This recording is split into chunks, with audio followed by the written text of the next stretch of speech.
Okay, so we were discussing about the our institute. As I explained, that we provide both academic as well as development management trainings to our clients and students like you. And about today's speaker, actually, let me introduce briefly about Dr. Asad Zaman. He is a leading economist and a social scientist who is a graduate from Stanford and MIT and had a wide range of experience and expertise while serving like leading institutions like University of Pennsylvania, Columbia University, Belkin, John Hopkins, California Institute of Technology. And in Pakistan, actually, he served at Islamic International University, LUMS, and he was actually Vice Chancellor for Pakistan Institute of Development Economics. So beside publication and actually arguing about different aspects of economics and social sciences, he is among the pioneer in teaching and preaching Islamic economics and challenging the conventional Islamic theories, methods, and empirical models. He has a he has a new, you can say, a model about the Islamic, and as well as he's active in Dawa and helped to spread the Islamic philosophy and principle around the world. So, as a teacher and a policy analyst by myself, I am also very excited and I feel honored to moderate today's session. And once again, I welcome you all, and I am thankful to Professor Asad Zaman for sparing his precious time for this public lecture. And I believe that we will learn a lot of things from Professor Asad about how to be a good teacher. So now, actually, I will request Professor to start with his lecture today. Thank you. Thank you. Assalamu alaikum wa rahmatullahi wa barakatuh. I think your mics are off, so you cannot answer, but that's not a problem. Bismillahir Rahmanir Rahim. I would like to start by talking about the Quran, the first wahi which came to our Prophet Muhammad sallallahu alaihi wasallam was اقرأ باسم ربك الذي خلق خلق الإنسان من علق اقرأ وربك الأكرم الذي علم بالقلم علم الإنسان ما لم يعلم. Now you imagine the scenario that our Prophet Muhammad sallallahu alaihi wasallam is sitting in a cave and he's looking for his creator. He does not know what the right path is and he does not know who created him. So Allah Ta'ala sends him wahi and Allah Ta'ala is introducing himself. And how does he introduce himself? Allah Ta'ala says, عَلَّمَ الْإِنسَانَ مَا لَمْ يَعْلَمْ. So Allah Ta'ala has thousands of characteristics, and he says that if the whole ocean was full of ink and we would start writing about Allah Ta'ala, we could never finish. But so Allah Ta'ala can introduce himself in many ways, but he introduces himself as the teacher. So this is the honor of the profession of teaching. And then Prophet sallallahu alaihi wasallam was sent as a bu'astu mu'alliman. I was sent as a teacher. So teaching is a very honorable profession. And let's look at what the effect of this teaching was. The Prophet Muhammad sallallahu alaihi wasallam taught Islam to the Arabs who were the most ignorant and the most backward people at the time.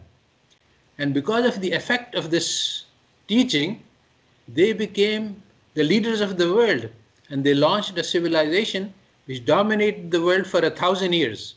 So this was a very powerful message. So the question that faces us today is that message equally powerful today? Does it still have the power to change lives? Does it still have the power to take some people from the bottom and to bring them to the top? Does it have the same power to launch a revolution in world history or not? So this is the question that I would like to focus on. So now I would like to say that yes, as Muslims we must agree that yes, Islam is just as powerful today as it was 1400 years ago, because after all the Quran itself says that اليوم أكملت لكم دينكم وأتممت عليكم نعمتي ورزيت لكم الإسلام دينا Islam Adina. So the Quran says that I have perfected the religion. So the religion is perfect. The word akmal means that it is complete, it is perfect, it is not missing anything. And this is until the end of time. So the message is perfect. So it should have the same power today that it did 1400 years ago. So theoretically, mentally, emotionally, we should, as Muslims, believe this. But practically, we do not believe this. Practically, the Muslims think that today the West is far ahead of us, and today our only option is to follow the West if we want to progress. It is not to follow the Quran, which came 1400 years ago. Whatever there was in it, we already know, and that is not very useful for us today. But what is useful is the 300 years of knowledge that has been developed in the West. So this, I would like to say, is an illusion.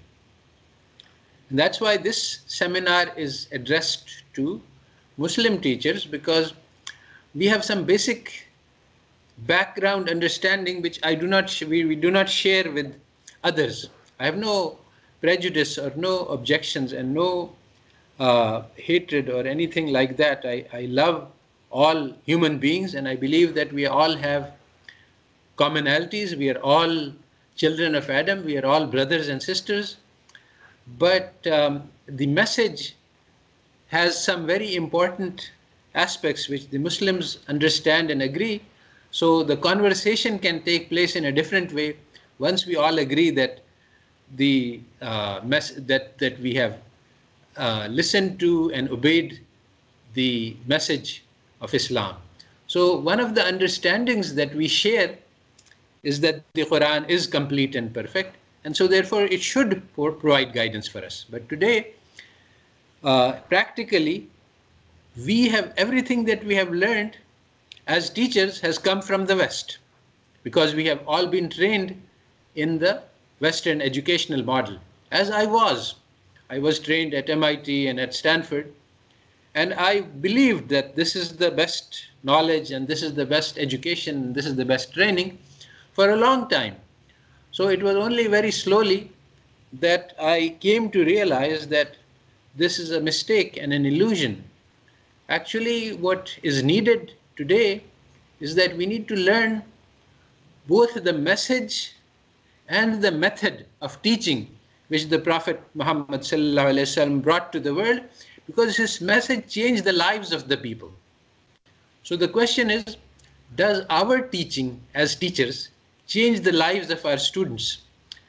Well, certainly to some extent it does, because every teacher influences the lives of the students. But regardless of whether we try to or not, whatever we say, the students' hearts are open, their minds are open, they're listening. So whatever we say and whatever we don't say, it all has an effect on their lives. So the problem is that the message that we are giving them is the one that was developed in the West, and it was developed for certain purposes that we don't really fully understand. So let me say very shortly, these are things that have taken me years to understand, but I'm going to express them very briefly. So Western education is designed to create human resources. So we are training the students in skills that will help them to get jobs. But Islam teaches us how to become human beings. And the human beings are the most powerful creation of God. Allah Ta'ala says that لَقَدْ خَلَقْنَا الْإِنسَانَ فِي أَحْسَنِ تَقْوِيمٍ. Allah Ta'ala says that every human life is worth that of the entire humanity. So this is a real puzzle and a problem. How can one life be equal to that of 1 billion lives or 5 billion lives? And that is what the Quran is saying. So the answer to this question is that in potential, just like one seed is equal to one tree, inside the seed there is a tree. But more than that, in that tree there are thousands of seeds. But more than that, in those seeds there are thousands of trees. So in fact, one seed is potentially equal to millions of trees. Just like that, a human being, if we learn how to become human beings, then we can be then our lives can affect the lives of billions of people. Just think about our Prophet Muhammad sallallahu alaihi wasallam. He lived 1400 years ago, but his message and his teaching is affecting billions of lives today. So this is a very powerful message. So the question is, how can we teach our students in a way that will change their lives, that will light the candle, the love of learning in their hearts, and that will make them leaders of a revolution in history? This is what the Prophet ﷺ did. Can we do that?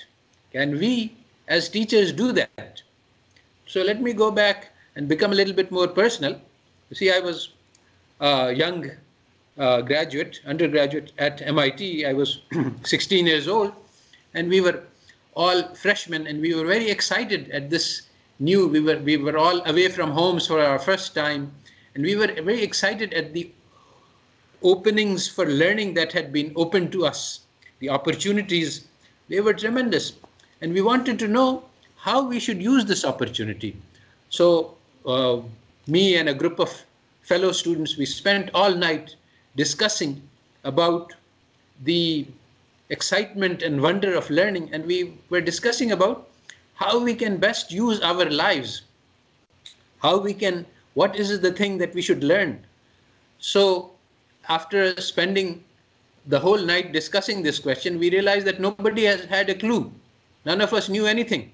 We were all young and we were all inexperienced. So we decided that we would go and ask one of our teachers about what is the meaning of life. How can we make use of these precious few moments that we have on this planet?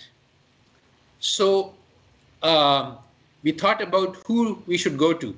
And of course, we had our physics teacher and chemistry teacher and math teacher. And we realized that these people never talked to us about anything personal. It was all life. It was all about math and technicalities. So we didn't expect much from them.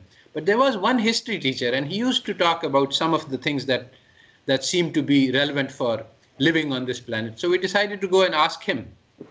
So he listened to us. We explained to him that, we are all young and we are starting our lives, and we don't know how best to use our lives. So if we had some idea of what is the meaning of life, how we should spend it, we would love to learn that so that we can make good use of our time. So he listened, and he gave us this very interesting answer, which satisfies us at that time. He said that, look, we have learned that before you can answer the big questions, you must learn the answer to the small questions. So go ahead and learn your math and physics and chemistry and history and biology. And once you have this knowledge, then you will be able to answer the bigger questions. So that was completely satisfactory for us. We said, yes, we are too young. We don't have enough knowledge to understand the answers. So let us just occupy ourselves with our lessons. But it was much later that I realized that he has deceived us. He was not telling us the truth. The big questions cannot be answered. No matter how much chemistry, how much economics, how much physics you learn, you will never learn the answer to what is the meaning of life from those subjects. So that's because in the whole corpus of knowledge, there was no answer to this question. So this is the first takeaway that I would like to give to those people. I'm assuming my audience is that of teachers, that we must teach our students how to live. This is the most important thing that we have to do for them. And for that, we have to